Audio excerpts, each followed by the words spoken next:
Sabi nga nila, ang Pasko ay para sa mga bata. Makikita mo ang kasiyahan sa kanilang mga mata kasabay ng kislap ng Christmas lights at di mapantayang ngiti sa mga napamaskuhang regalo. Sana'y magdulot sa kanila ang darating na taon ng singlakas na tuwa at pag-asa at patuloy na matugunan ang kanilang mga pangangailangan. Edukasyon, kalusugan, at tamang nutrisyon.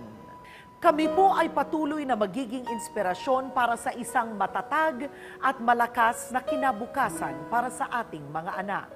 Ako po si Karen Davila, isang maligayang Pasko at masaganang taon sa inyong lahat.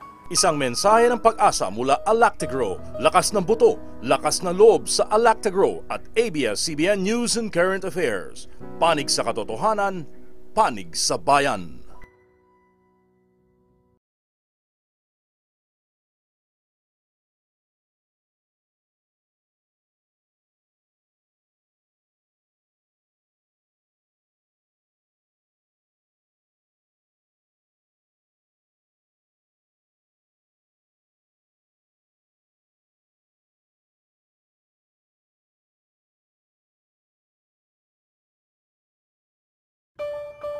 Sabi nga nila, ang Pasko ay para sa mga bata. Makikita mo ang kasiyahan sa kanilang mga mata kasabay ng kislap ng Christmas lights at di mapantayang ngiti sa mga napamaskuhang regalo.